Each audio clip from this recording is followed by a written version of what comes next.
Hey guys, Sthiti Sharma, welcome back to my channel creative learning. आज मैं आपको chapter gender, religion and caste पढ़ाऊंगी। ये चैप्टर बच्चों को थोड़ा सा कॉम्प्लिकेटेड लगता है, थोड़ा बोरिंग है भी, बट मैं ट्राई करूंगी बेस्ट से बेस्ट एक्सप्लेनेशन देने का। साथ में आपको क्लास में ही चीजें लर्न भी करवा दूंगी, तो आपको वीडियो ध्यान से देखना है। आई बेट यू आपका कोई कंफ्यूजन नहीं रह जाएगा। तो ये जो चैप्टर है gender, religion and caste, basically इसमें हम ये देखेंगे कि कैसे डिफरेंट तरीके के सोशल डिविजन कैसे, पहला हो गया जेंडर, एक सोशल डिविजन है, कास्ट हो गया, रिलीजन हो गया, इनको हम कैसे पॉलिटिक्स में लाते हैं और इनको पॉलिटिक्स में लाने से क्या होता है। जैसे विमेन हो गया, जेंडर डिस्क्रिमिनेशन है मेन एंड विमेन के बीच में, तो जब हम जेंडर को पॉलिटिक्स में लाए तो विमेन के लिए रिप्रेजेंटेशन बहुत अच्छा हो गया, काफी चीजें डिस्क्रिमिनेटरी थी वो ठीक हो गई। ऐसे ही रिलीजन को पॉलिटिक्स में लाने से क्या हुआ, कास्ट को पॉलिटिक्स में लाने से क्या हुआ, ये सारी चीजें पढ़ेंगे। तो पहला जो टॉपिक है वो है जेंडर एंड पॉलिटिक्स। देखो जेंडर क्या है यार, जेंडर एक तरीके का सोशल डिविजन है, यानी कि जेंडर के बेसिस पे उसको सोसाइटी को डिवाइड कर दिया, सोशल डिविजन हो गया। जेंडर को हायरार्कियल माना जाता है, यानी दो फॉर्म में माना गया है, जिसमें अपर में मेन बैठे हैं सोसाइटी के और नीचे विमेन है, यानी कि हायरार्कियल है जेंडर डिवीजन, जिसमें सुपीरियर हमेशा मेन को मानते हैं और इंफीरियर विमेन को मानते हैं। ये नेचुरल और अनचेंजेबल माना जाता है सोसाइटी के थ्रू। सोसाइटी ऐसा बोलती है कि भाई ये तो नेचुरल है, ये अनचेंजेबल है, चेंज नहीं हो सकता, बल्कि ये सिनेरियो ऐसा नहीं है। जेंडर एक सोसाइटी के एक्सपेक्टेशंस के ऊपर बना हुआ है, यानी कि जब मैं पैदा हुई थी, व्हेन आई वाज बोर्न, तो मेरे पास एक लिस्ट ऑफ वर्क थोड़ी थे कि I can do this only, this only, this only. अगर मुझे घर के बाहर जाके काम करना है, आई कैन नॉट डू, ऐसा नहीं था। ये सोसाइटी ने एक्सपेक्टेशन सेट किया है। It is all societal expectations and stereotype, कि अगर मैन है तो वही घर से बाहर जाके काम करेगा, विमेन है तो वो घर से बाहर जाके काम नहीं कर सकती। तो जेंडर इज नॉट बायोलॉजिकल नहीं है जेंडर, ये सोसाइटल एक्सपेक्टेशंस पे बेस्ड है, स्टीरियोटाइप्स पे बेस्ड है। ठीक है, आई होप समझ आ गया होगा। तो जेंडर क्या है, एक तरीके का सोशल डिवीजन है, हायरार्कियल है, ऊपर हम ऐसे सोचते हैं कि मेन है, नीचे फीमेल्स को माना जाता है। नेचुरल और अनचेंजेबल सोसाइटी समझती है, but it is not biological, it can be changed. ये परसेप्शन है, एक स्टीरियोटाइप है जो लोगों ने जेंडर्स यानी मेन एंड विमेन के लिए बना दिया है। नेक्स्ट है यार आपका public private division of work. इसमें क्या होता है, public private division of labour, ऐसा बोला गया है कि अनइक्वल रोल्स दे दिया, यानी सोसाइटी ने अनइक्वल रोल्स प्रोवाइड कर दिया है कि मेन है तो भाई घर से बाहर जाके काम करेंगे, अगर विमेन है तो घर पे बैठ के काम करेंगे, वो बाहर नहीं जा सकती है। इस केस में हाईली डिस्क्रिमिनेशन देखा गया है, इसको हम बोलते हैं सेक्सुअल डिवीजन ऑफ लेबर। देखो यहाँ पे लिखा है सेक्सुअल डिवीजन ऑफ लेबर, यानी सेक्सेस के बेसिस पे जब हम काम को डिवाइड कर देते हैं कि मेन है तो सिर्फ अंडर ये काम कर सकती है, है तो ये काम कर सकती है, तो उसको हम बोलते हैं sexual division of labour. 1 mark का आएगा तो आप लिख सकते हो कि सेक्सुअल डिवीजन ऑफ लेबर क्या है, जब मेन क्या करते हैं, बाहर का काम जाके करेंगे, विमेन घर का काम करेंगी। इसी डिवीजन को on the basis of sexes, इसको हम बोलते हैं सेक्सुअल डिवीजन ऑफ लेबर। और क्या होता है public private division of labour में, विमेन को बोला जाता है कि विमेन तो घर पे काम करेंगी, बाहर नहीं जाएंगी। अब जब कभी भी विमेन का कोई काम, जैसे कि कुकिंग है, वैसे वो घर पे फ्री में करती है, बट अगर इस चीज के बाहर पैसे मिलने लग जाए तो मेल बहुत हैप्पली उसको ऑप्ट कर लेते हैं, एज अ प्रोफेशन चूज कर लेते हैं, एज अ पैशन उसको काम करने लग जाते हैं, क्योंकि उसके पैसे मिल रहे हैं। तो विमेन के काम को कोई भी रिकॉग्निशन नहीं मिलती है। तो विमेन का जो रोल है पॉलिटिक्स में इस वजह से बहुत कम है। अब जब विमेन बाहर ही नहीं जाएंगी, विमेन घर पे ही बैठी रहेंगी, इसी वजह से जब वो नॉर्मल घर में सोसाइटी में काम करने में उनका रिप्रेजेंटेशन कम है, तो पॉलिटिक्स में तो रिप्रेजेंटेशन तुम भूल जाओ। ऐसे ही पास्ट टाइम में था कि विमेन को पहले वोटिंग राइट्स भी नहीं थे। ठीक है, पहले women were not even allowed to cast their votes, but उस टाइम पे क्या हुआ कि बहुत सारे लोगों ने आपस में मिले, जो फेमिनिस्ट लोग थे। अब फेमिनिस्ट क्या होते हैं, ऐसे लोग who believe in equal right of a main and a women. और फेमिनिस्ट कोई भी हो सकता है, एक मेन भी फेमिनिस्ट हो सकता है जो ये बिलीव करे कि यार किसी भी फीमेल को या किसी भी मेन को इक्वल राइट्स मिलने चाहिए, इक्वल अपॉर्चुनिटीज मिलने चाहिए सोसाइटी में। तो ऐसे ही उस टाइम पे फेमिनिस्ट मूवमेंट हुआ था पास्ट में, जब बहुत सारे लोगों ने ये डिमांड किया कि विमेन को भी इक्वल अपॉर्चुनिटी सोसाइटी में मिलनी चाहिए। और ऐसे ही करते करते उस टाइम पे पास्ट में कंडीशंस काफी बेटर हो गई, उन्होंने काफी चीजें डिमांड करी, जैसे एजुकेशन हो गया, करियर अपॉर्चुनिटीज, इक्वल राइट्स, ये सब डिमांड करा। उसके बाद से देखा गया कि ग्लोबली ये कंडीशंस थोड़ी सी इंप्रूव हुई, बहुत ज्यादा इंप्रूव नहीं हुई, बट कई हद तक इंप्रूव हुई थी। अब तुम मुझे कमेंट सेक्शन में बताओगे कि ऐसी कौन सी कंट्रीज है जहां पे विमेन का पब्लिक रिप्रेजेंटेशन बहुत ज्यादा है, वो लिख देना, डेफिनेटली आपके एग्जाम में 1 मार्क में आएगा। आगे आपको समझ में, ठीक है। नेक्स्ट देखते हैं, ये एक बार अगर मैं रिवाइज कराऊं तो कराने की जरूरत नहीं है, आई थिंक ईजी है। पब्लिक प्राइवेट डिवीजन, लड़कियां घर का काम करेंगी, केवल लड़के ही बाहर जाके काम करेंगे। पहले बिल्कुल प्रेजेंटेशन नहीं था, रिप्रेजेंटेशन नहीं था। विमेन ने क्या किया, क्लब हुए, सारे फेमिनिस्ट क्लब हुए, उन्होंने ये डिसाइड किया कि वो फाइट करेंगे अपनी राइट्स के लिए। फाइनली उनको कुछ वोटिंग राइट्स मिले, एजुकेशन अपॉर्चुनिटीज, तो इस वजह से आज कंडीशन बेटर है। आप विमेन को डॉक्टर्स, इंजीनियर्स बने हुए देख सकते हो, बट फिर भी कंडीशन उतनी अच्छी नहीं हो पाई है जितनी अभी मेन की है। नेक्स्ट जो टॉपिक है वो है विमेन स्टेटस इन इंडिया। अब विमेन का स्टेटस क्या है इंडिया में, करंट स्टेटस क्या है वो बताने वाली हूं मैं, एग्जाम में आता है। करंट स्टेटस विमेन का क्या है कि हमारी पूरी की पूरी सोसाइटी पेट्रियार्कल सोसाइटी है, ठीक है, यानी कि मेन ज्यादा डोमिनेट करते हैं सोसाइटी में, विमेन को उतनी इंपॉर्टेंस नहीं मिलती है।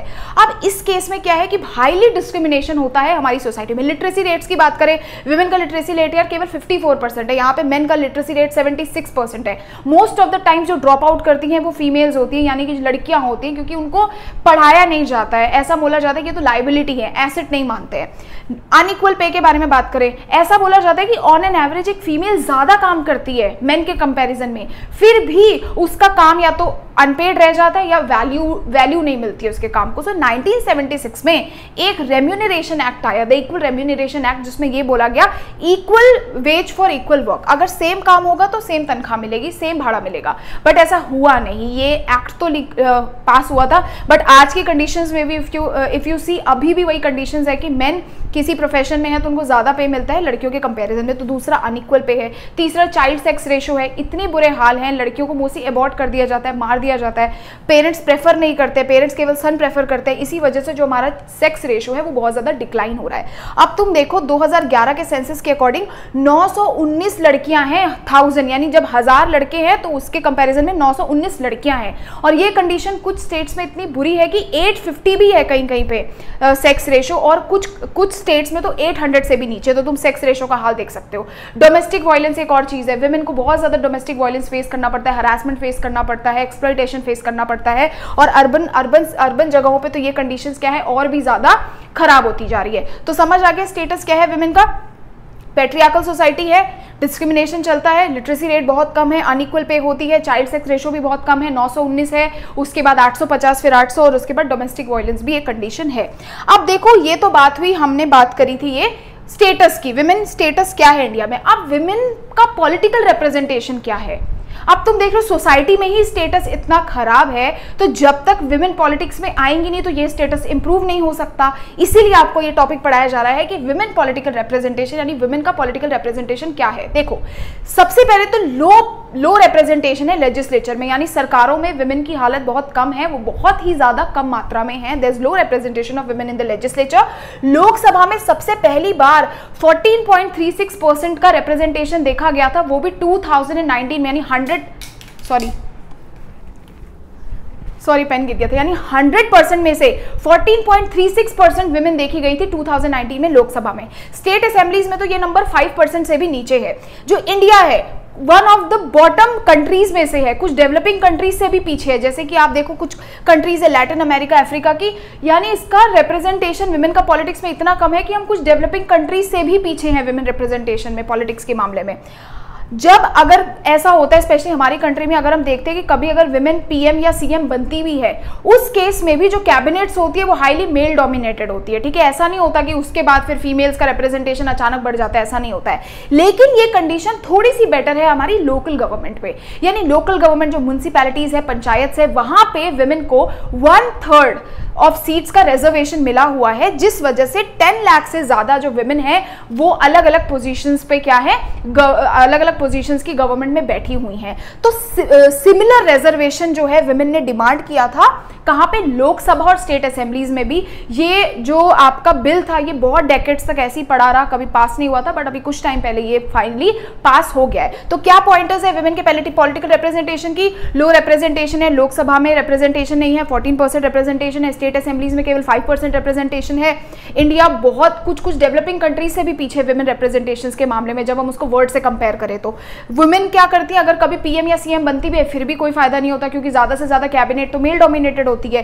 बट ये कंडीशन थोड़ी सी इंप्रूव होती है आपके लोकल लेवल ऑफ गवर्नमेंट में, जहां पे आपके म्युनिसिपैलिटीज हो गए, आपके पंचायत हो गए, उस केस में विमेन का रिप्रेजेंटेशन 1/3 सीट्स रिजर्व कर दी गई है, और सेम रिजर्वेशन विमेन डिमांड कर रही है कहां पे, लोकसभा और स्टेट असेंबलीज में भी, ठीक है। ये हो गया विमेन का रिप्रेजेंटेशन। अब देखो ये 5 टॉपिक्स पढ़े।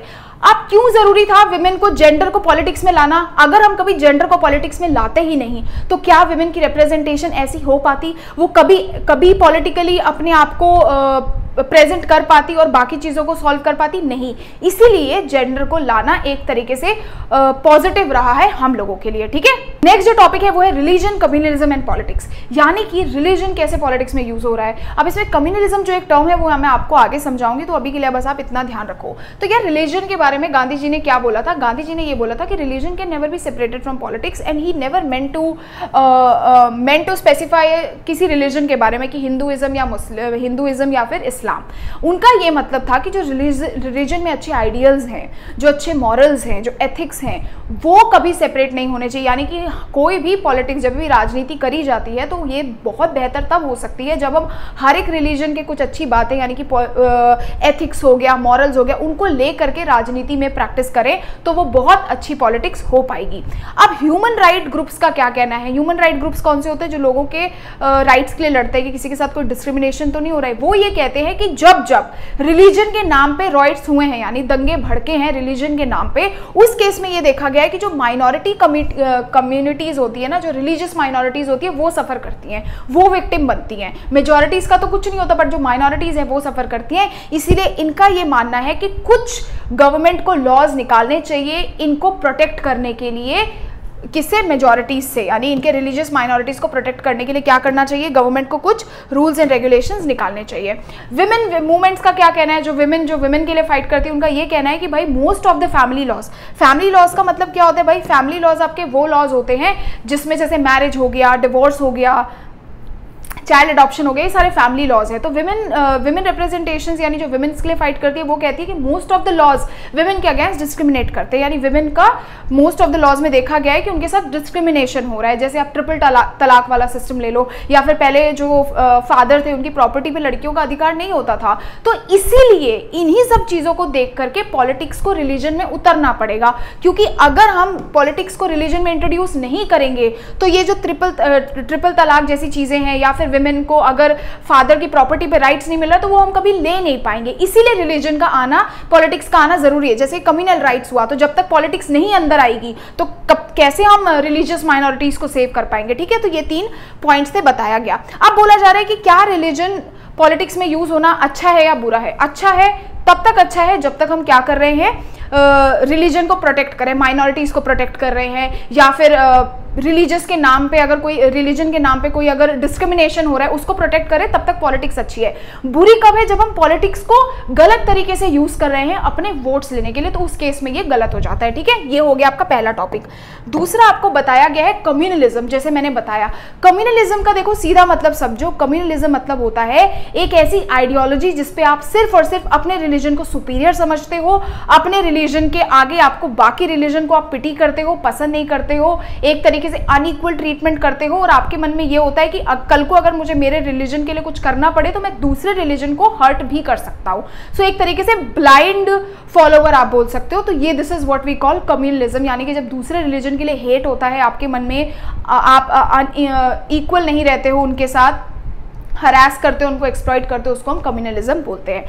अब देखो, कम्युनलिज्म जब हम पॉलिटिक्स में यूज करते हैं, अब कम्युनलिज्म जब मतलब हम रिलीजन को नेगेटिव वे में हम जब पॉलिटिक्स में यूज करेंगे तो उसको हम बोलते हैं कम्युनलिज्म, कम्युनल पॉलिटिक्स। यानी कि when communalism is used in politics is known as communal politics. But religion कैसे यूज किया हमने? नेगेटिव तरीके से जब हम रिलीजन को यूज करते हैं तो उसको हम कम्युनल पॉलिटिक्स बोलते हैं। रिलीजन तो अच्छे तरीके से भी यूज हो सकता है लोगों की चीजों को अपलिफ्ट करने के लिए, बट जब नेगेटिव तरीके से यूज करते हैं बेटा तो उसको हम कम्युनल पॉलिटिक्स बोलते हैं। जैसे कि कई बार तुमने देखा होगा रिलीजन को ऐसे दिखा देते हैं पॉलिटिक्स में कि भाई ये रिलीजन है, यही सबसे बढ़िया रिलीजन है, तुम अपने रिलीजन को बिल्कुल अलग रखो। क्या बोला है यहाँ पे? एक्सक्लूसिव दिखाया जाता है। यानी पॉलिटिक्स में लोग ऐसे दिखाएंगे कि ये जो रिलीजन है तो एक्सक्लूसिव है, ऐसा एक्सक्लूसिव है कि किसी के साथ कंबाइन नहीं हो सकता। They will never talk about unity, they will always talk about separating people on the basis of religion. जब पॉलिटिक्स में ऐसा दिखने लग जाए मतलब वहां पे क्या चल रही है? कम्युनल पॉलिटिक्स चल रही है। दूसरा क्या है? एक रिलीजन और उसके फॉलोवर्स को सुपीरियर मान दिया जाता है दूसरे रिलीजन और उसके फॉलोवर्स। ऐसे बोला जाता है अरे तुम तो ज्यादा स्ट्रांग हो, तुम्हारी कम्युनिटी ज्यादा स्ट्रांग है, वो कम्युनिटी क्या है? कम है। एक रिलीजन के बिलीफ को ही बस सुपीरियर माना गया है कि जो मेरे रिलीजन के बिलीफ है वही सुपीरियर है, दूसरे रिलीजन के जो बिलीफ है वो बकवास है, किसी काम के नहीं है। अगर अब कई बार फोर्थ पॉइंट क्या है कि तुम ऐसे देखोगे कि कम्युनल पॉलिटिक्स में कई बार तुमने देखा होगा कि एक रिलीजन की डिमांड्स को दूसरे रिलीजन की अगेंस्ट कर दिया जाता है कि अच्छा तुम ये डिमांड करना चाहते हो बट ये पर्टिकुलर रिलीजन तो कुछ और डिमांड करना चाहता है। So this is how they present कि इनकी कोई डिमांड है तो दूसरा रिलीजन उनके बिल्कुल अगेंस्ट चीजों को डिमांड करेगा। और लास्ट ये है कि जब गवर्नमेंट भी अपने पावर को यूज करने लग जाती है, कई बार तुमने देखा होगा गवर्नमेंट भी अपने पावर को यूज करती है किसी स्पेसिफिक रिलीजियस कम्युनिटी को सपोर्ट करने के लिए, ये भी कम्युनल पॉलिटिक्स है, आप ऐसा नहीं कर सकते। ठीक है, तो ये 5 पॉइंट है। कम्युनलिज्म क्या होता है, कम्युनलिज्म जब हम गलत तरीके से पॉलिटिक्स में यूज करते हैं तो क्या क्या चीजें होती हैं, उसके क्या क्या पॉइंटर्स थे जब हम रिलीजन को नेगेटिव वे में यूज करते हैं कम्युनल पॉलिटिक्स के, कि भाई आप क्या करते हो, यूनाइट करने की बात नहीं करते हो, डिवाइड करने की बात करते हो, आप एक रिलीजन को ज्यादा स्ट्रॉन्ग दिखाते हो दूसरे रिलीजन से, ऐसे बिलीव करते हो कि भाई आपके जो बिलीव्स है वो मतलब सुपीरियर है दूसरे के बिलीव से, आप एक रिलीजन के डिमांड को दूसरे रिलीजन के बिल्कुल ऑपोजिशन में खड़े कर देते हो। तो ये आप लिख सकते हो कि this is all are communal politics. अब देखो कम्युनल थिंकिंग ना क्या होती है, एग्जैक्टली कम्युनल माइंडसेट कैसे सोचता है, उनकी क्या थिंकिंग होती है वो बता रही हूँ, ये आता है एग्जाम में। वो सोचते हैं कि the follower of a particular religion must belong to one community, यानी कि एक रिलीजन को फॉलो करने वाले जितने भी लोग हैं वो सब एक ही कम्युनिटी को बिलोंग करने चाहिए, दूसरे कम्युनिटी को बिलोंग नहीं कर सकते। दूसरा क्या है, the fundamental interest of the followers of particular religion are all same, यानी कि अगर एक रिलीजन को कोई फॉलो करता है तो उस रिलीजन को फॉलो करने में जितने भी उसके फॉलोअर्स है, उस पर्टिकुलर रिलीजन के फॉलोअर्स, उनके इंटरेस्ट भी बिल्कुल सेम होने चाहिए, ऐसा माना जाता है कम्युनल माइंडसेट में।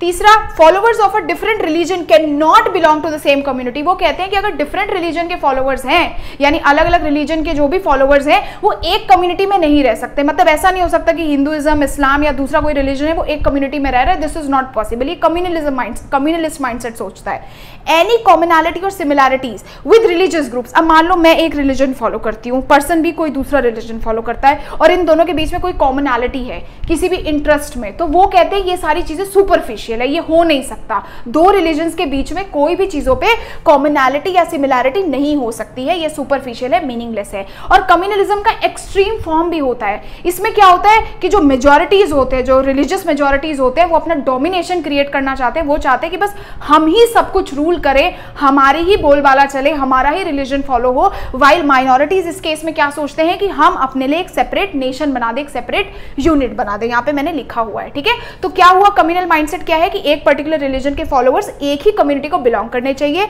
इंटरेस्ट, कोई जो फंडामेंटल इंटरेस्ट है फॉलोअर्स का वो क्या होना चाहिए, सिमिलर होना चाहिए, एक रिलीजन के सारे लोग सिमिलर सोचने चाहिए, इंटरेस्ट उनका सिमिलर होना चाहिए। डिफरेंट रिलीजन के लोग क्या नहीं हो सकते, आपस में नहीं आ सकते।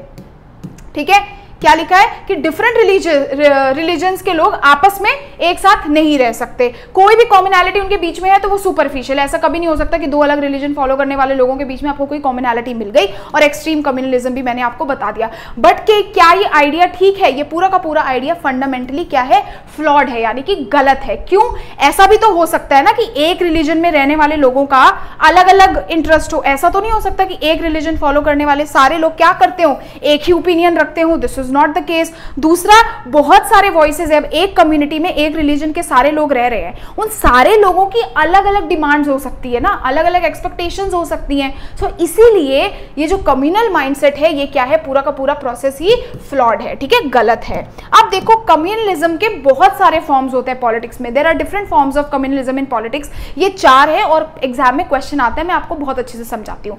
सबसे पहला बोला गया है कि कम्युनलिज्म इन एवरीडे बिलीफ, यानी हमारे हर दिन के एक्टिविटीज में भी आप सबसे कॉमन फॉर्म ऑफ कम्युनलिज्म देखोगे। कई बार हम लोग आपस में बैठते हैं तो हमें किसी पर्टिकुलर रिलीजन के बारे में कोई स्टीरियोटाइप क्रिएट कर देते हैं कि यार ये तो ऐसे ही होते हैं, इस रिलीजन के लोग are like this only, so we create prejudices, we create stereotypes, preconceive notions towards a specific community, एक रिलीजियस कम्युनिटी के अगेंस्ट, तो ये होता है कम्युनलिज्म। दूसरा क्या होता है, urge to separate a political unit. Most of the time में जो कम्युनल माइंडसेट होता है वो ऐसे ही सोचता है, जो कम्युनल लोग होते हैं ना वो ये सोचते हैं कि कैसे बस हम अपनी, अगर वो मेजॉरिटी में है तो वो ये सोचते हैं कैसे बस हम क्या करें, डोमिनेंस क्रिएट करके रखें और दूसरे रिलीजन के लोगों को पूरा दबा दें। बट इस केस में मैंने आपको बताया जो माइनॉरिटीज होती है ना, माइनॉरिटीज हमेशा क्या करती हैं इस केस में, एक अलग नेशन बनाने की कोशिश में लगी रहती हैं कि हम क्या करें, अपने इंटरेस्ट को, अपनी चीज़ों को प्रोटेक्ट करने के लिए एक अलग नेशन चाहते हैं। जैसे सिंहाला वगैरह हुआ था, तमिल्स वाला केस में हुआ था, बट उस केस में क्या हुआ था यार, वो रिलीजन के नाम पे नहीं था, इट वाज लैंग्वेज के बेसिस पे, बट फिर भी उन्होंने क्या किया, वो भी तो यही चाहते थे, एक अलग तमिल अलग से एक स्टेट बनाना। वही बात यहाँ पे भी चल रही कि मेजॉरिटी क्योंकि हमेशा डोमिनेंस क्रिएट करना चाहती है, तो इसीलिए दो रिलीजन के लोग एक जगह पे रहने में मुसीबत हो जाती है, माइनॉरिटीज हमेशा सेपरेट होना चाहते हैं। तीसरा क्या है, पॉलिटिकल मोबिलाइजेशन। अब कम्युनलिज्म को पॉलिटिक्स में भी बहुत बेहतरीन तरीके से यूज किया जाता है। कई बार क्या होगा कि जीतने के लिए इलेक्शंस को बहुत बार आप देखोगे use of sacred symbols use करते हैं, रिलीजियस लीडर्स के साथ क्या करते हैं, फोटोज लगाते हैं, इमोशनल अपील करते हैं, तुम्हारा धर्म खतरे में है, तुम्हारा रिलीजन खतरे में है। They use these sort of tactics just to influence people, just to get their votes. ठीक है, वो एक सीन होता है, तो ये भी तुम लिख सकते हो। एंड अगली फॉर्म ऑफ कम्युनलिज्म, यानी कम्युनलिज्म का एक बहुत अगली फॉर्म भी है, वो फॉर्म ये है कि जब आपके रिलीजन के नाम पे दंगे हो जाते हैं, रॉइट्स हो जाते हैं, और इस केस में मेजरली देखा गया है कि बहुत मेजर वायलेंस होता है। और एक इसका एग्जांपल है इंडिया पाकिस्तान का रॉइट, जिसमें इंडिया और पाकिस्तान क्या हो गए थे, पार्ट हो गए थे, मतलब दे पार्टेड वेज, उस टाइम पे पार्टीशन हो गया था इनके बीच में। तो 4 फॉर्म्स हैं जो एवरीडे बिलीफ पे है, किसी के बारे में कोई धारणा रख लेना डे टू डे बेसिस पे, एक सेपरेट पॉलिटिकल यूनिट बनाना, क्योंकि मोस्ट ऑफ द टाइम में जो मेजॉरिटी में रिलीजियस कम्युनिटी होती है वो दूसरे को रहने नहीं देना चाहती, वो उस पर डोमिनेंस क्रिएट करना चाहती है, दबदबा बना के रखना चाहते हैं कि जो हम चाहते हैं ये वही करे। उस केस में माइनॉरिटीज बेचारी अलग से अपना यूनिट चाहते हैं, अलग से अपना नेशन चाहते हैं। पॉलिटिकल मोबिलाइजेशन में क्या होता है, पॉलिटिकल मोबिलाइजेशन में बड़े अच्छे से पॉलिटिकल लीडर्स बड़े अच्छे से इसको यूज करते हैं, सेक्रेट सिंबल्स यूज करेंगे, उस रिलीजन के लीडर्स के साथ, कोई जो फेमस लीडर्स है उनके साथ जाके फोटोज डालेंगे, पोस्ट करेंगे, ताकि उनसे क्या कर सके, उस पर्टिकुलर कम्युनिटी के लोगों का वोट ले सके। और लास्ट है अगली फॉर्म ऑफ कम्युनलिज्म, जब इसके नाम पे रॉइट्स हो जाते हैं, दंगे हो जाते हैं, जैसे कि इंडिया एंड पाकिस्तान। ये हो गया आपका communalism complete done. Next topic है यार हमारा सेक्युलर स्टेट। देखो सेक्युलर स्टेट क्या होता है, सेक्युलर स्टेट वो स्टेट होता है जहां पे कोई भी ऑफिशियल रिलीजन नहीं होता, यानी सारे ही रिलीजन को इक्वल स्टेटस मिला होता है। So equal status is been assigned to all the religion and there is no single religion, एक सिंगल रिलीजन ऑफिशियल रिलीजन नहीं होता। अब ये सेक्युलर स्टेट बनाया क्यों गया, जब हमारा कॉन्स्टिट्यूशन बन रहा था तो उस टाइम पे कॉन्स्टिट्यूशन मेकर्स को पता था कि ये कम्युनलिज्म की प्रॉब्लम कभी ना कभी तो इंडिया में आएगी, इसीलिए उन्होंने इंडिया को सेक्युलर स्टेट बना दिया, कि ऐसा बोल दिया कि कोई भी रिलीजन ऑफिशियल रिलीजन नहीं होगा। ठीक है, आगे समझ में। देखो अब क्या क्या फीचर्स हैं सेक्युलर स्टेट के। सबसे पहला, कोई भी ऑफिशियल रिलीजन नहीं होता, बल्कि आप देखोगे श्रीलंका में उनका अपना एक रिलीजन है, बुद्धिज्म है, पाकिस्तान में इस्लाम है, लेकिन हमारा जो कंट्री है वो किसी भी रिलीजन को स्पेशल स्टेटस नहीं देता या ऑफिशियल स्टेटस नहीं देता। दूसरा क्या है, फ्रीडम है, हम कोई भी रिलीजन की बात कर सकते हैं, प्रैक्टिस कर सकते हैं, उसको प्रोपोगेट कर सकते हैं, और अगर हम चाहें तो किसी रिलीजन को फॉलो ना भी कर सकते हैं, ये भी हमारे ऊपर डिपेंड करता है। कॉन्स्टिट्यूशन ने भी किसी भी तरीके का डिस्क्रिमिनेशन अगेंस्ट रिलीजन क्या कर रखा है, प्रोहिबिट किया है, मना किया हुआ है। कॉन्स्टिट्यूशन में भी इट्स नॉट अलाउड कि मैं किसी को on the grounds of religion में किसी को डिस्क्रिमिनेट कर दूं, दिस इज नॉट अलाउड। ठीक है, और constitution allows the state to intervene. अब मान लो कि यार कभी रिलीजन के बेसिस पे कोई चीज गलत हो रही है, तो मतलब कॉन्स्टिट्यूशन ने ये परमिशन दे रखी है स्टेट को कि वो इंटरवीन कर सकता है और उस चीज को करेक्ट कर सकता है। तो सेक्युलर स्टेट के फीचर्स क्या है, समझ आ गया, कोई ऑफिशियल रिलीजन नहीं होता है, आप किसी भी रिलीजन को फॉलो कर सकते हो, उसकी बात कर सकते हो।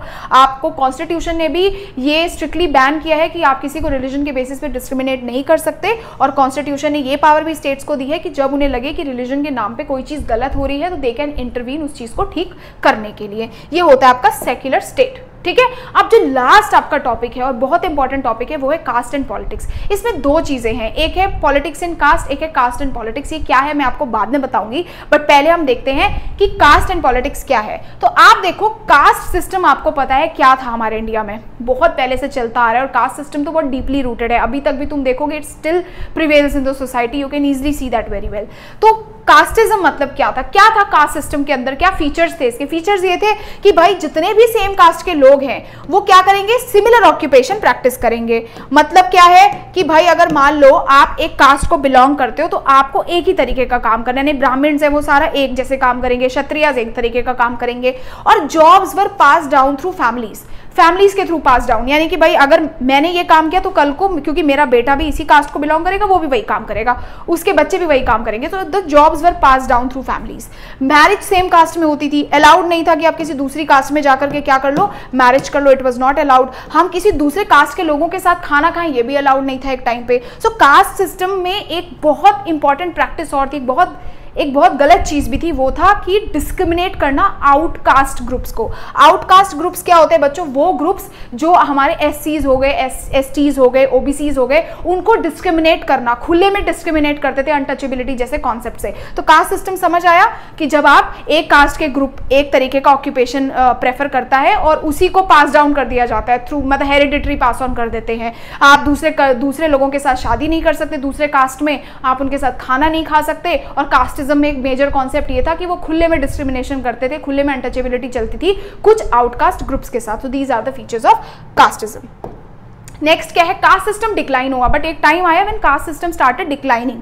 उसमें क्या हुआ, जैसे बहुत सारे सोशल रिफॉर्मर्स थे, जैसे ज्योतिबा फूले, गांधी जी, BR अम्बेडकर, ये कुछ ऐसे लोग थे सोसाइटी में जिन्होंने कास्ट की इनइक्वालिटीज के रिमूवल के लिए काम किया, इसको सोसाइटी से इरेडिकेट करने के लिए काम किया। एक ये रीजन था जिस वजह से कास्ट सिस्टम थोड़ा थोड़ा डिक्लाइन होने लगा। दूसरा रीजन था अर्बनाइजेशन, शहरीकरण होने लगा, लोग शहरों में रहने लगे, लोगों ने एक दूसरे से मतलब रखना कम कर दिया, लोगों के अंदर अवेयरनेस आ गई, एजुकेशन आ गई, लिटरेट होने शुरू हो गए। सो इस वजह से कास्टिज्म वीक हो गया। ऑक्यूपेशनल फ्लेक्सिबिलिटी, पहले क्या था कि हेरिडिटरी पास ऑन था, अगर मैं ब्राह्मण हूं, मैं कोई प्रैक्टिस कर रही हूं तो मेरा बेटा भी वही करेगा। बट धीरे धीरे करके ऑक्यूपेशनल फ्लेक्सिबिलिटी हो गई, लोग अपने पसंद के ऑक्यूपेशंस को ऑप्ट करने लग गए, इससे भी कास्टिज्म वीक हो गया। फोर्थ पॉइंट क्या है, weakening of the position of landlords. Landlords एक बहुत बड़ा रीजन होता था बच्चों एक टाइम पे विलेजेस में कास्टिज्म फैलाने का, तो लैंडलॉर्ड्स भी धीरे धीरे करके कम हो गए, इस वजह से भी कास्टिज्म इरेडिकेट होना शुरू हुआ। और लास्ट पॉइंट था, कॉन्स्टिट्यूशन ने भी अब प्रोहिबिट कर दिया है कि आप मतलब कास्ट के बेसिस पे कोई डिस्क्रिमिनेशन नहीं कर सकते, you can not discriminate on the basis of caste. तो ये था कास्ट सिस्टम के डिक्लाइन का रीजन। बट क्या कास्ट सिस्टम प्रॉपर तरीके से डिसअपियर हो गया है इंडिया से? The answer is no. Caste system is still there in the society in one way और द अदर। जैसे कि बहुत से ऐसे अभी भी लोग हैं जो सेम कास्ट में मैरी करते हैं। कभी तुमने देखा होगा, तुम्हारे घर में कभी ना कभी शादी की बातें चल रही होंगी, तो ये तुमने जरूर देखा होगा कि ये कास्ट के लोग उस कास्ट के साथ शादी नहीं करेंगे। So this still prevails. Untouchability है, अनटचेबिलिटी अभी तक कंप्लीटली एंड नहीं हुई है, स्पेशली रूरल एरियाज में तुम देखोगे अभी भी अनटचेबिलिटी का कॉन्सेप्ट है। कास्ट क्या है, अभी भी कंटिन्यू है। कास्ट को अभी भी हम किसके साथ लिंक कर देते हैं? स्टेटस के साथ। जैसे पहले टाइम में जो अपर कास्ट के लोग थे उनके पास ज्यादा अपॉर्चुनिटीज थी, ज्यादा पढ़े लिखे थे, तो इवेंचुअली वो ज्यादा इकोनॉमिकली ज्यादा वेल हो गए। जो पिछड़े जाति के लोग थे उनको उतना एक्सपोजर नहीं मिल पाया, तो वो अभी तक उतना डेवलप नहीं हो पाए हैं। तो इसीलिए हम कास्ट सिस्टम को, मोस्टली कास्ट को हम इकोनॉमिक स्टेटस के साथ क्या करते हैं? कंबाइन करके रखते हैं। ठीक है, ये हो गया आपका। तो क्या था डिक्लाइन, कैसे हुआ कास्ट सिस्टम डिक्लाइन? बहुत सारे रिफॉर्मर्स आए, उन्होंने कास्ट सिस्टम को डिक्लाइन करने के लिए हेल्प किया। अर्बनाइजेशन हो गया, ग्रोथ हो गया, लोग पढ़े लिखे होने लगे, ऑक्यूपेशनल फ्लेक्सिबिलिटी, अपने पसंद के काम करने लगे। वीकनिंग हो गई, सोसाइटी की पोजीशन जो थी, लैंडलॉर्ड्स की पोजीशन, वो कम होने लग गई, और कॉन्स्टिट्यूशन ने भी इस चीज पे क्या कर दिया? बैन लगा दिया। अब आता है बच्चों caste in politics. Caste in politics क्या है? इसको कभी भी पढ़ना है ना तो ऐसे पढ़ना, पीछे से आगे की तरफ, यानी पॉलिटिक्स में कैसे कास्ट यूज होती है, हम पॉलिटिक्स में कैसे कास्ट को यूज करते हैं। ठीक है, देखो इसके एग्जाम्पल्स हैं। अब पहला एग्जाम्पल ये है कि जो पॉलिटिकल पार्टीज होती है ना, ये क्या करती है, अपने कैंडिडेट्स को किसी भी जगह से, फॉर एग्जाम्पल कोई पॉलिटिकल पार्टी किसी पर्टिकुलर जगह से इलेक्शन लड़ रही है, तो अपने कैंडिडेट्स को चूज करते हुए वो वहां का कॉम्पोजिशन देखती है, कास्ट कॉम्पोजिशन, कि कौन से कास्ट के लोग उस पर्टिकुलर एरिया में ज्यादा हैं, और जिस कास्ट के लोग ज्यादा होते हैं वहीं से ही अपना कैंडिडेट उठाती है वोट लेने के लिए। ठीक है, और ऐसे ही अब ऐसा होने लग गया है कि अब आज की डेट में पॉलिटिकल पार्टीज हर तरीके के कास्ट और ट्राइब के लोगों को इंक्लूड करना चाहती है एज अ कैंडिडेट, ताकि वो ज्यादा से ज्यादा वोट बटोर सके। तो कास्ट का एक ये फैक्टर हो गया। दूसरा क्या है, कुछ पार्टीज क्या करती है, अपने आप को किसी कास्ट के साथ एसोसिएट कर लेती हैं कि भाई ये पार्टी तो केवल राजपूत की पार्टी है, ये पार्टी तो केवल क्षत्रियास की पार्टी है। इस तरीके से क्या कर लेती हैं, अपने आप को एसोसिएट कर लेती हैं और उनको फेवर करती है और उनसे वोट्स भी मांगती हैं। यूनिवर्सल एडल्ट फ्रेंचाइज और प्रिंसिपल ऑफ 1 पर्सन 1 वोट, बाद में क्या हुआ, यूनिवर्सल एडल्ट फ्रेंचाइज, या फिर इसमें क्या होता है कि 1 पर्सन 1 वोट, कोई भी इंसान है वो एक इंसान का एक वोट की वैल्यू है, मतलब हर एक इंसान का एक पर्सन वन वोट। इसके आने के बाद से क्या हुआ, पॉलिटिकल पार्टीज को जो बैकवर्ड क्लास के लोग थे जिनको पहले वो इतना भाव नहीं देते थे, उन लोगों को भी अब फाइनली क्या करना पड़ता है, उनकी बातों को भी सुनना पड़ता है। जो लोग क्या थे, लो और इंफीरियर ट्रीट किए जाते थे समाज में, अब political parties one person one vote के चलते उन लोगों की भी बातों को सुनती है, क्योंकि अब वो इन लोगों से भी वोट लेती है, ऑब्वियसली उनका वोट भी काउंट करता है। तो ये एक रीजन हो गया। तो कैसे कास्ट को यूज किया जा रहा है पॉलिटिक्स में, पहले तो पॉलिटिकल पार्टीज क्या करेंगी, देख करके अपना रिप्रेजेंटेटिव उठाएंगे, अच्छा इस समाज में राजपूत लोग ज्यादा है, राजपूत कैंडिडेट खड़ा कर दिया। दूसरा, कुछ पार्टीज अपने आप को सीधा एसोसिएट कर लेती है, हम तो इसकी पार्टी है, हम तो उसकी पार्टी है, इस कास्ट को सपोर्ट करते हैं। तीसरा क्या हुआ, सबसे बड़ा, कि जो लोग, जो कास्ट के लोगों को इंफीरियर समझा जाता था सोसाइटी में, अब उनकी बातें भी पॉलिटिकल पार्टी सुनती है, उनको भी रिप्रेजेंटेशन देना चाहती है, क्योंकि उनके भी वोट की वैल्यू है। ठीक है, नेक्स्ट देखो, नेक्स्ट आता है आपका इलेक्शंस आर नॉट। पर अब आप तो बोलोगे क्या दीदी सिर्फ कास्ट के दम पे हम इलेक्शंस जीत सकते हैं, क्या सिर्फ कास्ट के लेवल पे हम इलेक्शंस जीत पाएंगे? The answer is no, you can not win elections solely because of the caste. क्यों है, इसके पीछे बहुत पॉइंटर्स हैं। आज तक कोई भी ऐसी पार्लियामेंट्री कॉन्स्टिट्यूएंसी नहीं हुई है जिसमें सिंगल कास्ट की मेजॉरिटी रही हो। ऐसा नहीं होता कि केवल सिंगल कास्ट की वजह से कोई भी कॉन्स्टिट्यूएंसी जीत गई हो। तो इसीलिए सबके वोट मैटर्स करते हैं, हर एक इंसान का वोट मैटर करता है। कोई भी पार्टी, अब मान लो मैंने बोला कि मैं तो इस कास्ट के लोगों को सपोर्ट करती हूँ, तो कभी भी ऐसा नहीं होगा कि इलेक्शन में मुझे उस कास्ट के पूरी कम्युनिटी के वोट मिल जाएंगे। अगर मैं वोट बैंक की बात करूंगी, मैं बोलूंगी कि भाई मेरा तो राजपूत मेरा वोट बैंक है, तो मेरे कहने का मतलब ये है कि राजपूत कम्युनिटी के मेजॉरिटी ऑफ द लोग मुझे वोट करेंगे। तो ऐसा नहीं है कि मैं सारे राजपूत के वोट ले लूंगी, दिस इज नॉट पॉसिबल। ऐसा क्यों नहीं होता? क्योंकि many candidates from same caste divide votes. अब मान लो मैं बीजेपी पार्टी से हूं, तुम्हारी पार्टी कांग्रेस है, तो मुझे पता है अच्छा इस जगह पे तो राजपूत ज्यादा है, मैंने भी राजपूत खड़ा कर दिया, कांग्रेस ने भी एक राजपूत खड़ा कर दिया, तो वोट क्या हो गए, डिवाइड हो गए। दैट इज वाई आप केवल कास्ट के बेसिस पे इलेक्शंस नहीं जीत सकते, तो वो कई बार आपके वोट को डिवाइड भी कर देता है। ठीक है, और कई बार ऐसा होता है कि यार कई वोटर्स के तो कोई कास्ट वाला बंदा रिप्रेजेंटेटिव होता ही नहीं है। दूसरा, रूलिंग पार्टीज, तुमने देखा होगा अगर केवल कास्ट के दम पे इलेक्शन जीता जाता तो रूलिंग पार्टीज हारती क्यों? रूलिंग पार्टीज कास्ट के बेसिस पे अगर बन गई तो वो क्यों हारती? तुमने देखा, इसका मतलब कि इस caste has no role to play, मतलब ज्यादा रोल इस कास्ट का प्ले नहीं होता है। तो ये 4 रीजंस हो गए। इसके अलावा भी और रीजंस भी हैं जिससे हम बोल सकते हैं कि कास्ट सिंगल हैंडेडली रिस्पॉन्सिबल नहीं होता इलेक्शन जीतने के लिए। वो दूसरे क्या है कि लोग ना ज्यादा पॉलिटिकल पार्टीज से अटैच होते हैं कास्ट के बदले, मतलब कास्ट से ज्यादा लोग पॉलिटिकल पार्टीज को सपोर्ट करते हैं कि मैं बीजेपी को सपोर्ट कर रही हूँ, या मैं कांग्रेस को सपोर्ट कर रही हूँ, या मैं इसको सपोर्ट कर रही हूँ। तो लोग कास्ट को सपोर्ट ना करके पॉलिटिकल पार्टीज को सपोर्ट करते हैं। दूसरा, एक ही कम्युनिटी में सेम कास्ट में अलग अलग वोट डल सकते हैं। अब एक कास्ट में बहुत अलग अलग लोग हैं, रिच भी हैं, पुअर भी हैं, मेन भी हैं, विमेन भी हैं, तो इस हिसाब से वो अलग अलग वोट डालते हैं अपने हिसाब से। दूसरा क्या है, सेम कास्ट और कम्युनिटी को अगर जो भी लोग बिलोंग करते हैं, जरूरी तो नहीं है उनके सेम इंटरेस्ट हो, उनके डिफरेंट इंटरेस्ट होते हैं, तो अपने इंटरेस्ट के हिसाब से वोट डालते हैं। और लास्ट है कि परफॉर्मेंस ऑफ द गवर्नमेंट, और सबसे ज्यादा इंपॉर्टेंट ये होता है कि गवर्नमेंट का परफॉर्मेंस क्या रहा है प्रीवियस टेन्योर में, और उसका लीडर कितना पॉपुलर है, ये भी एक रीजन होता है इलेक्शन जीतने का। तो ये सारे पॉइंटर्स है। पहला क्या है, कोई भी पार्लियामेंट्री क्यों हम बोल सकते हैं कि इलेक्शंस हमेशा कास्ट के बारे में नहीं होते, क्योंकि कोई भी पार्लियामेंट्री कॉन्स्टिट्यूएंसी ने अभी तक मेजोरिटी में जीता ही नहीं है सिंगल कास्ट की वजह से। पार्टी कभी भी एक अकेली कास्ट की वजह से नहीं जीत सकती, क्योंकि सारे के सारे कास्ट के लोग थोड़ी तुम्हें वोट डाल देंगे, तुम्हें सबके वोट्स चाहिए होंगे उसमें। ठीक है, दूसरा, बहुत सारे कैंडिडेट्स क्या होते हैं, सेम कास्ट के वोट डिवाइड कर देते हैं। मैंने किसी को खड़ा किया, दूसरे ने किसी को खड़ा किया, वो डिवाइड हो गए।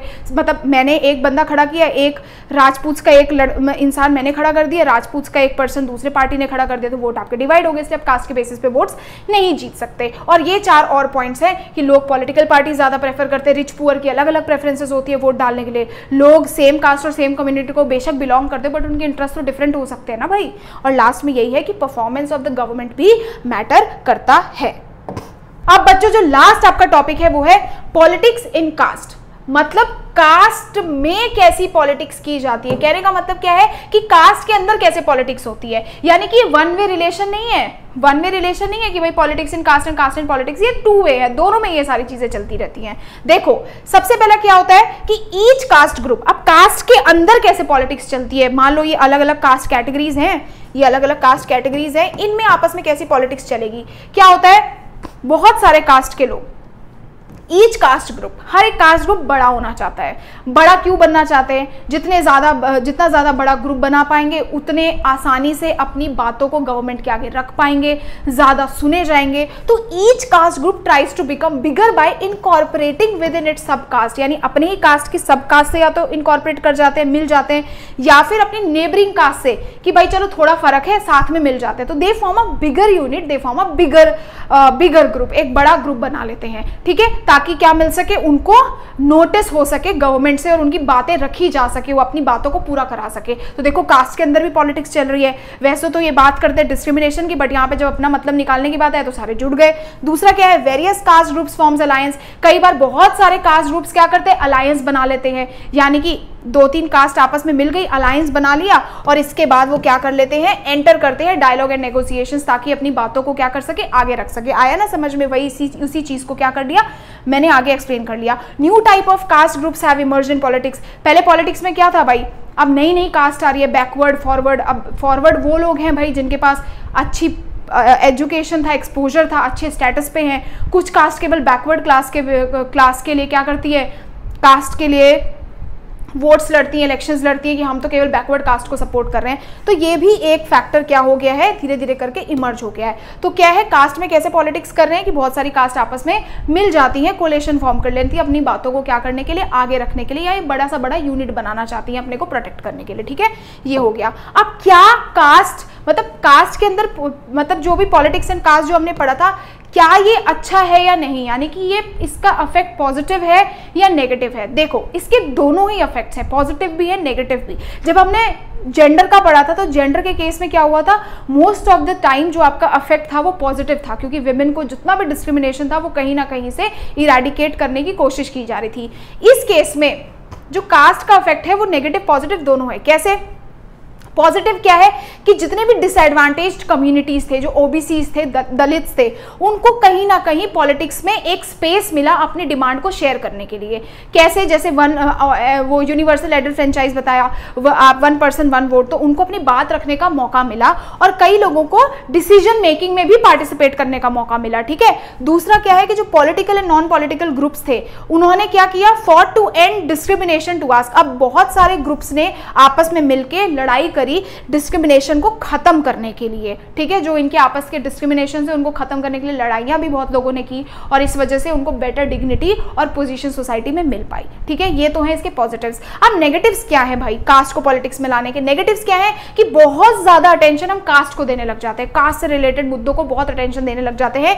इस वजह से होता क्या है, it diverts our attention from the important issues like poverty, development, corruption. अब इस वजह से हमारा ध्यान क्या है, इंपॉर्टेंट इश्यूज से हट जाता है। पॉवर्टी, डेवलपमेंट, इन जैसे जगह मुद्दों से हम भटक जाते हैं और केवल कास्ट के मुद्दों में लगे रहते हैं। और लास्ट क्या है, caste division can often lead to tension, conflict and even violence. और कास्ट जो है वो डिवीजन कभी भी वैसे भी अच्छा नहीं होता, क्योंकि जितना ज्यादा होता जाएगा उतना हम लोगों के बीच में वायलेंस और ये सब ज्यादा हो सकता है। तो ये थे आपका पूरा का पूरा चैप्टर। इसको आप एक बार प्लीज दोबारा से रिवाइज कर लेना। इसके जितने भी नोट्स हैं मैं मेरे टेलीग्राम पे डाल दूंगी, आप टेलीग्राम ज्वाइन कर सकते हैं। प्लीज कमेंट सेक्शन में मुझे बताना जरूर कि आपको वीडियो कैसा लगा। And I will see you in the next video. Till then thank you so much and bye bye.